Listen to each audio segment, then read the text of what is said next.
Obviously, this is seen as the biggest fight week of your career, but I'm curious, as you land in Boston, you're going through fight week, does it feel that much bigger, or is this, hey, I've done this before and I know what to expect?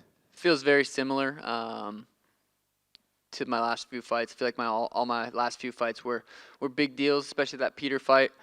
So this feels, very similar. You've been a guy who has envisioned his own career, sort of every step that you've taken. You've seen it and then you've done it. How cool is it, however, to actually see yourself on billboards around town knowing that you're fighting for a world title? Yeah, I've been getting, saying this a lot lately, but it just feels like it's meant to be right now. It's like this is my time. I've seen this kind of playing out over my career. I said before, I even fought Alfred on the Contender Series that, I'm gonna be that dude. I'm gonna be fighting, main events, world titles, pay-per-views, and now it's here. So it's not like a big surprise to me. I knew I'd put in the work, beat the guys I needed to beat, and I'd be here. But yeah, it's still really cool to see, on the billboards and, main event. It's awesome. I wanted to touch on something you said there. Alex Volkanovski gave his breakdown of this fight the other day, and he said something interesting. He said, sometimes when you're watching a fighter's story, it just sort of feels like there's a way it's meant to go. And he says, like, hey, Aljamain on paper looks like he wins this fight, but something about you has this sort of like momentum, and this is where we're headed. Do you feel that way going into Saturday night? Like there's kind of a touch of destiny, like I'm meant to win the world title here, so I'm just going to go out and do it?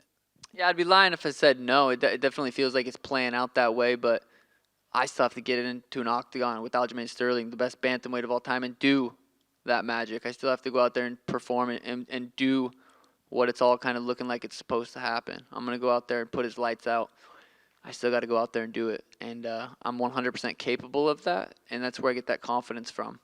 You've mentioned that he's the greatest bantamweight in UFC history a few times in the build-up to this. I think you might be the first person to outright come out and say it. I think everyone's saying he's one of. What do you think the distinction is that makes him the best of all time?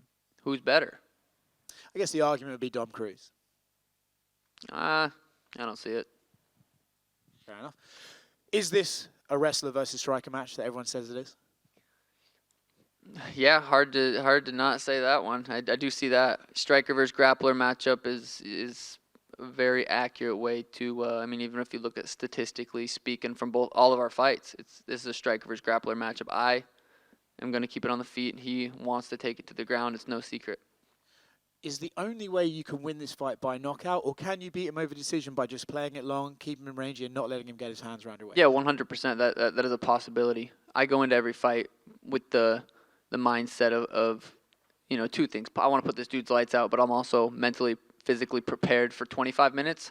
So me winning a decision there's possibility to that. The hair color, obviously you always try and associate it with what's going on. Can you please talk us through the multicolored blessing we get today? Yeah, I'm doing the Sweet Sweat collab. I'm sure you guys seen my name on the octagon, bright pink. But yeah, I'm doing a Sweet Sweat collab, and this is kind of the colors of the packaging. So that's kind of where we got that inspiration from. Nice. Last one from me. If Aljamain Sterling is the best bantamweight of all time, you beating him on Saturday, what does that make you? I mean, I'm not good at math, but you basically just said it. Sean, over here to your left. So LJ has been saying a lot lately that the UFC gave you a year so you could prepare and get better at your grappling, your wrestling, and all that. What's your response to that? Yeah. They said, hey, Henry's going to fight Aljo. I said, all right, cool. I'm going to, I wasn't not hurting for money like some of these guys have to turn around and fight again real quick. I'm balling. So I was like, all right, sweet. I'll, take this time, improve, enjoy life, and I'll fight when the time's right. August 19th in Boston sounds like, sounds like a good time.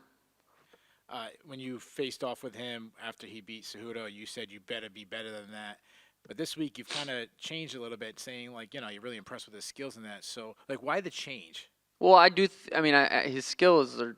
He's beat the guys he's beat TJ, beat Henry, beat Peter, beat Corey. Like the guy is there's no, he's as good. He's that good. I'm just saying he better. There was a lot of mistakes, a lot of opportunities. Henry's, he's like this tall. He was cracking him. I think he landed a head kick. I think he hopped up and landed a head kick. So I'm just saying you better not, make those same mistakes against me because I will put your lights out. I snipe people. One of the things that's been talked about is that he's defended the belt, he's fought for the title, he's fought main events, he's fought 25 minutes, all things that you really haven't. So obviously he's looking at as a big advantage. I'm sure you're disagreeing with that. Talk about that. I mean, I wouldn't disagree with that. I mean, if he's fought 5 5s and he's, I haven't fought 5 5s. There's probably, you could say, an advantage to have doing that before. That's my plan is to not even let it get to that point. But yeah, I mean, technically, he's done that. I haven't. Probably be an advantage. But with the extra 2 rounds, how you change your training just to make sure you can go 25? Add 2 rounds to everything. It's basically like getting in 2 fights in one night. So just adding 2 rounds to sparring, strength and conditioning, hitting mitts, grappling, just adding those extra 2 rounds. Sucks, by the way. 5 5s is like not fun. And my last question, obviously, you have a huge fan base. I'm assuming in Boston, last name O'Malley, you have a lot of fans. But of course, with that, top guys also have the people who don't like them. A lot of people saying you shouldn't have won your last fight, or you didn't deserve this. You win, you're the champion. What's your response to those guys? I don't really have a response to them. I'll probably, try to defend my title in December in Vegas. That's, I don't really care what people say. It doesn't really affect me. I like kind of being the underdog, being doubted. Going into this fight, I don't really have much pressure on my shoulder. He's the bantamweight GOAT. He's on a 9-fight win streak, and he's saying I haven't even earned this shot. How stupid will he look when I go out there and knock him out, and not even have earned being in that position and putting his lights out? Makes him look real stupid. Over here, Sean. Considering that win or lose, it is known that there's a possibility Aljo leaves the division. How do you think this changes the landscape more specifically if you win, and also considering that other people like Merab will now be able to fight for a title since he had that whole non-fight thing with Aljo? Yeah, I go out there, knock him out. He moves up to 45. Boom, I carry on what he was doing in the division, taking people out. He goes out there and wins and moves up to 45. I'm the last person to fight for the belt. I'm the champ either way. So I like this situation. It's a win-win for me. Can I ask, from an analyst standpoint, what are your thoughts, and leaving any animosity on the side, what are your thoughts on the Chito Vera and Pedro Munoz fight, and how do you see that fight developing? God, I want to be like, it'll be exciting, but I'm just, for some reason, I feel like it's going to be so boring. I feel like it's just going to be, Pedro kind of not wanting to engage on the outside, trying to kick his legs. Cheeto's, we saw his last performance against Corey. I'd like to, there's a possibility it could be a very exciting fight. I just don't. I feel like it might be really boring. Do you see who do you see winning? I'm hoping Cheeto wins. Me versus Cheeto rematch, December, Vegas, title defense. That sounds wonderful. I love that. So ideally Cheeto. Thank you. Sean, over here. Aljo had said recently that you guys made a $100 bet on who shoots the first takedown. Is that true? Who gets the first takedown? Or who gets the first takedown? Oh, really? Yeah. When did that? How did that all develop, and what made you so confident in taking that bet? He messaged me. Well, I messaged him on Instagram when I saw him at the fights in Tennessee. He was looking a little nervous on the camera, so I just let him know, "Hey, dude, saw you. You weren't looking too good." And he said, "I want to make a bet. First one to get takedown gets $100." And then $100 is a lot of money to him. So for me, I mean, I fucking sneeze out $100. So he was, I'm sure it made him a little excited. When you say that you saw nerves on television, like what made you think that, and is that necessarily a bad thing heading into a big fight like this? No, I don't really think he looked nervous. I just message him. He looked the same. But yeah, no, I don't know if he's nervous. I know he's worried about the unknown. I mean, you got to be a little bit going into a fight. You just don't know what's gonna happen. But I mean, you've seen how I've knocked people out. You don't want to be on the other end of that. You don't want to. That changes people's careers when you get knocked out that way. You're like, man, I didn't really know people could be that fast. It's possible. Bantamweight's always been like a super deep and loaded division, and it's co-main evented a lot. Doesn't often get the main event slot. It's happened a couple times this year, but considering the rich history in this division and how deep it's been, is this, in your opinion, the biggest bantamweight title fight of all time? Yeah, I mean, it's hard for me to gauge how big this fight is being in the main event. Usually all my fights feel pretty big. As just a fan taking myself out of it, and usually I can get a good idea. Like if there's a pay-per-view, I'm like, this one's I'm watching the embed. I'm excited. And then there's some pay-per-views I'm not really. So it's hard for me to be on the other end of that and see how big this one is. But yeah, I don't know. Sean, real quick over here. Regarding you wanting Chito to win and hopefully that be your first title defense in December, is it just because that is the only loss on your record, or is there something more to that? It's just the rematch needs to happen. Everyone, I mean, even Cheeto himself truly knows that wasn't a win. So I think that's just it comes down to who else would it be really. Like I've always wanted to get that one back, and they're like, why don't you rematch him right away? And I'm like, oh, I'll do it when the time is right. But the only reason I would give Cheeto that title shot is because it's who else would it be? Merab's out, Corey's out. Yeah, I mean, who else would it be? And then to keep the train going for according to like the pay-per-view buys and whatnot. This event, are you excited? This is your first UFC main event as far as like a pay-per-view goes. Are you excited to kind of prove your star power and put it to a test to see like how it does and how it does with you as a headliner? Yeah, absolutely. That's definitely going through my mind. Is kind of like that I've always wanted to be, and I've said it a lot early on, a pay-per-view king. And I don't necessarily think this one's going to do the most insane numbers. It's not quite there yet. It's building. We're on track for that. I think this one will do very, very well. Aljo's best pay-per-view. I mean, it's just got to beat Henry versus Aljo, which, come on. But I think this one will do really, really well. I think me versus whoever I fight in Vegas will do insane. Thank you. Sean, right next to him. You mentioned the hair and the sponsor, but you're very introspective. Like, how long does that process take when they're doing it? And is that just a chance for you to think? Do you think about fighting? Do you decompress and not think about it? Are you talking on your phone? What's that process like? A little bit of everything. The first day was about 4.5 hours. So, yeah, I'm, watching some YouTube videos, doing some business calls, breathing, just kind of chilling. And then the next day, 2.5, 3 hours. So a little bit of everything, chit-chatting here and there. But yeah. Do you visualize the fight, or that's not the time for it? Sometimes I don't really necessarily pick times to visualize the fight. Like if you start thinking about it a little bit, get into it. But yeah, I might not have. I don't know. On a lighter note, Aljamain was out here earlier that we talked about 288 when Merab had your jacket on.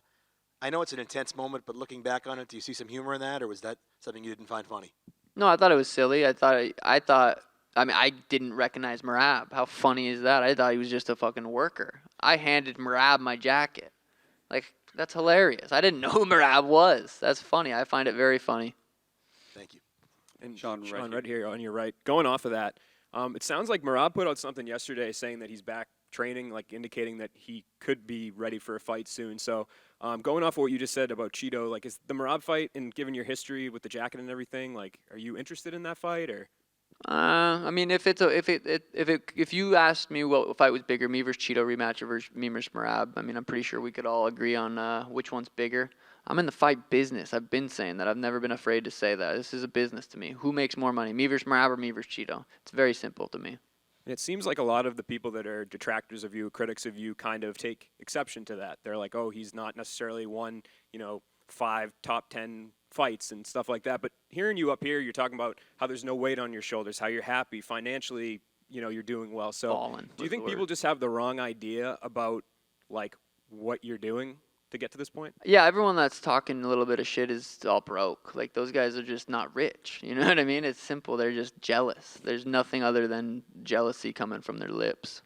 And last thing, just stemming off of that, what kind of advice would you maybe give to younger fighters who would be put in a similar position on Contender Series? How do they maximize that sort of that path, something similar to what you did? I'd say make sure when you get these managers' contracts, you guys read them and look through them, have a lawyer look through them. Don't just sign just because these guys say I can get you in the UFC. They're taking 20% of your purse. They're taking your win bonus. They're taking your fight bonus, performance bonus. I would be very, very skeptical on signing their contracts. You could sign with a manager, but make sure you have stuff in there, that's fair to you, because none of these contracts are fair to the fighters, and these managers know that these fighters aren't going to read it. Or fighters for a reason. So I would be very, very careful with these guys that are really close to the UFC. Sean, I just wanted to go off that. You've obviously made a statement recently that MMA managers are no good, and you're going to prove that. Has a specific incident happened that makes you want to pick up this cause, or is it just you've felt this way for a long time and now you're fighting for a title? It's the profile to do it. No, there's been a couple instances more recent, yeah. I feel like I could if we wanted to get into that subject, then I'm gonna release it all kind of when the time is right. But yeah, mostly just being careful with these guys. They're not good at their jobs. They'll manipulate you, and I want to say more. I do, but we'll save it for the right time. I'll leave it with one more then, just because if you wanted to save it for the right time.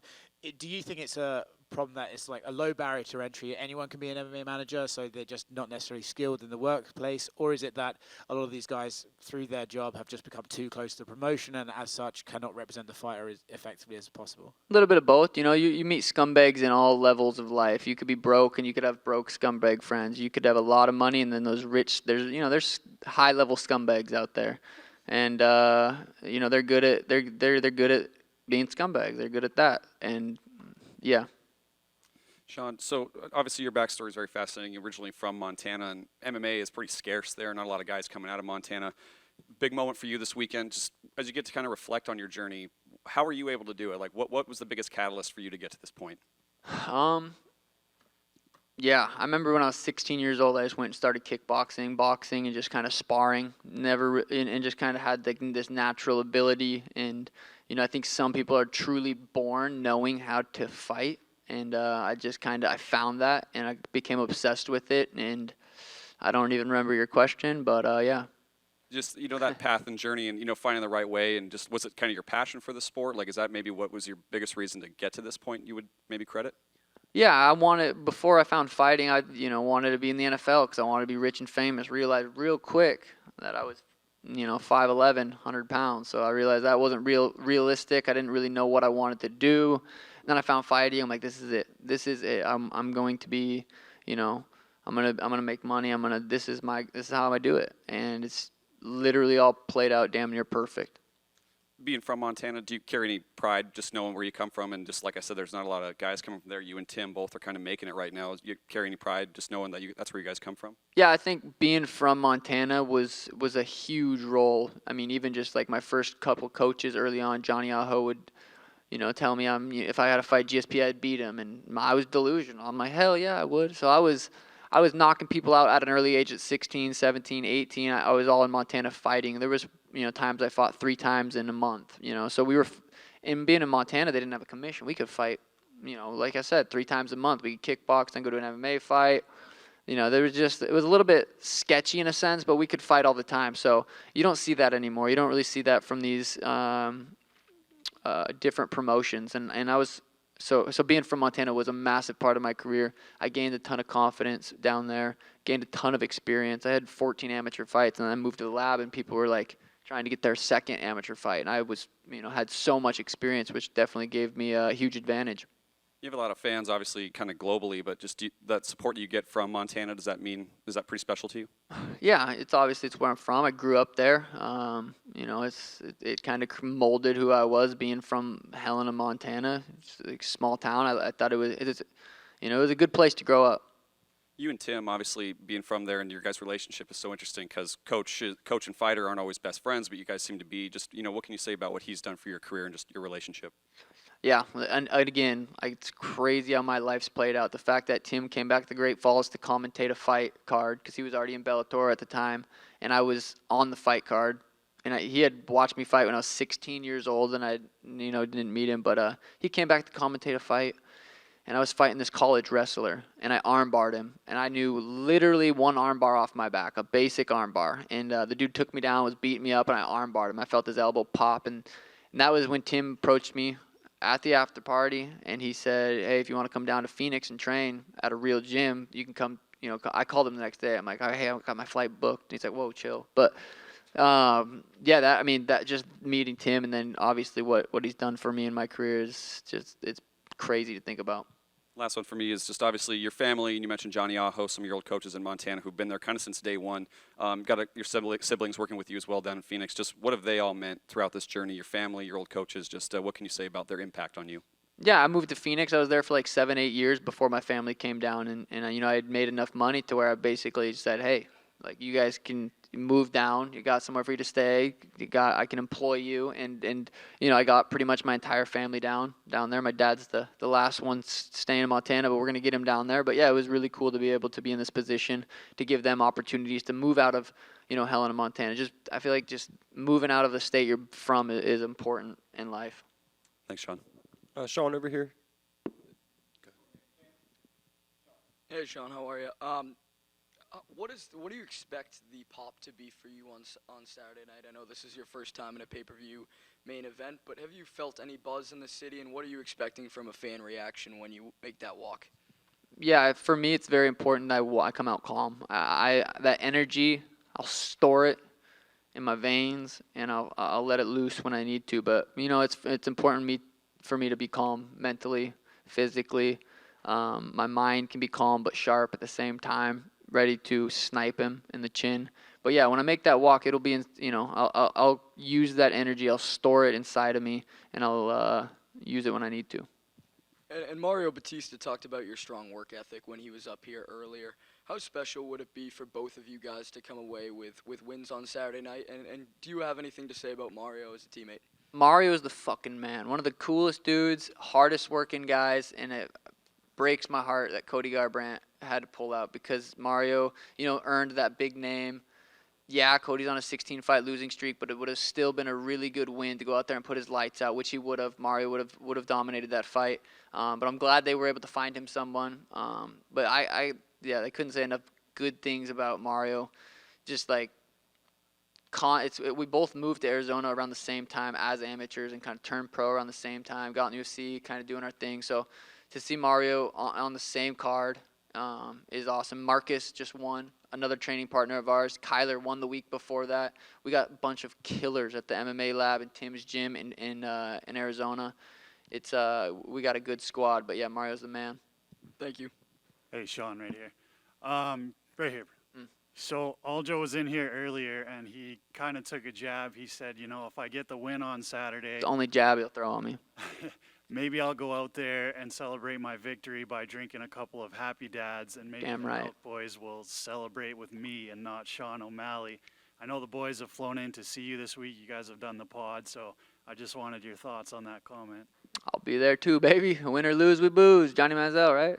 No, yeah, I'm not. This isn't. It's, if Aljo goes out there and beats me, what am I gonna be mad at him? This is what we're supposed to do. We're supposed to go out there and fight. I'm not. I have this a thing around me. I don't know how to lose. I don't accept losses. It depends, how it happens. He goes out there and beats me fair and square. There's no, I'm not gonna be mad at him. There's no. It's not like that. So, yeah. I mean, if the boys if he wants to party with the boys, we'll go party with the boys. Maybe I'll knock him out when he's drunk. No, shucks. Yep. Thank you, guys.